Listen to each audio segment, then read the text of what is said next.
Hi everyone, কেমন আছো তোমরা সকলে? আশা করি অনেক ভালো আছো। আর আমি কিন্তু বিন্দাস রয়েছি। আমার ভিডিও করা দুটো এনার্জি ড্রিঙ্কের সঙ্গে করে নিয়ে চলে যাচ্ছি আমরা এখন রোনিয়া গেট দেখার জন্য। হ্যাঁ, এটাও মাসি বাড়িরই ব্লগ হতে চলেছে। তোমরা পরপর 3টে ব্লগ দেখে কি অধৈর্য হয়ে গেছো? এটাও তোমাদেরকে দেখতেই হবে, প্লিজ দেখো। এই দেখো, আমরা এখন টোটো করে চলে যাচ্ছি রোনিয়া গেট দেখার জন্য। আর যেতে যেতে না পুরোপুরি সন্ধ্যা হয়ে গেছে। আমি ভিডিও করতে গেলেই কিছু না কিছু হয়ে যায়। এই যে সন্ধ্যা হয়ে গেছে, কোনো কোনো সময় এটা হয়ে যাবে, কোনো কোনো সময় ওটা হয়ে যাবে, সবকিছু বন্ধ হয়ে যাবে, মানে কিচ্ছুই থাকবে না তো আমার জন্য। সন্ধ্যাবেলায় আর তোমাদের কি দেখাবো বলো? আমার কি ক্যামেরা, আর কি ডিএসএলআর ক্যামেরা, যে সন্ধ্যাবেলা তো ভালো ভালো ফটো ভিডিও আসবে। পুরো অন্ধকার হয়ে গেছে, তাই জন্য আমি কিছুই দেখাতে পারছি না নিজের বদন ছাড়া।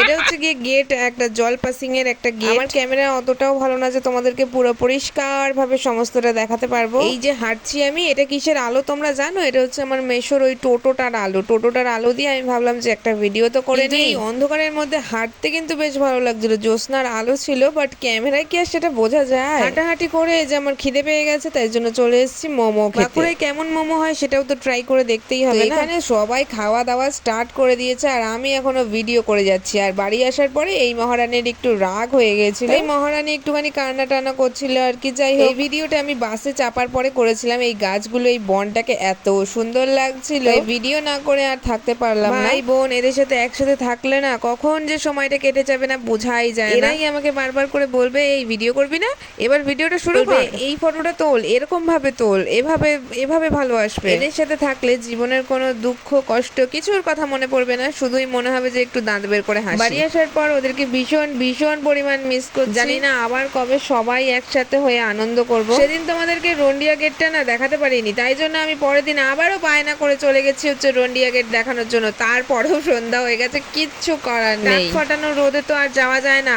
আর মেশোর কাজ থাকে, তাই জন্য আর যেতে পারি। পরের দিন সন্ধ্যা হওয়ার একটু আগে দিয়েই গেছিলাম, তারপরে আমরা তো বাড়ি চলে এলাম। সেই দিনই লাস্ট দিন ছিল মাসির বাড়িতে। তো তারপরে আমরা এই যে ট্রেনে চেপে চলে আসছি বাড়ি। আর বাড়ি আসার দিন আমি সেভাবে কোনো ভিডিও করিনি, খুবই ক্লান্ত এবং মনটা খুবই দুঃখী দুঃখী ছিল, কারণ ওদেরকে সবাইকে ছেড়ে থুয়ে আমাকে চলে আসতে হয়েছে। মানে বুনুকে খুব মিস করছি, এখন বাড়ি বসে বসে আর কি এডিট করছি, আর ওদেরকে আমি খুব মিস করছি, যার জন্য আর আমি ভিডিও করিনি। এইটুকুই আর কি ভিডিওটা করেছিলাম, যে বাড়ি আসার সময় একটা ক্লিপ অন্তত নিয়ে রাখি, নাহলে তোমরা কি করে জানবে বলো? আমি এডিট করতে করতে ওপর দিয়ে ভগবান বৃষ্টি নামিয়ে দিয়েছে, তাই জন্য বৃষ্টির একটু আওয়াজ হতে পারে, তো তোমরা একটু ম্যানেজ করে নিও বৃষ্টির আওয়াজটাকে। ভগবানেরও আমার ভয়েস ওভারটা ঠিকঠাক মানে সহ্য হচ্ছে না, তাই জন্য বললো নে তোর মাথার উপরে একটু বৃষ্টি দিয়ে এই আওয়াজে তোর জন্য ভয়েস ওভারটা একদম ভালো না হয়। এমনিতেই তো তোর হেরে গলা, আবার ভয়েস ওভার ভালো করে করবি কি করে?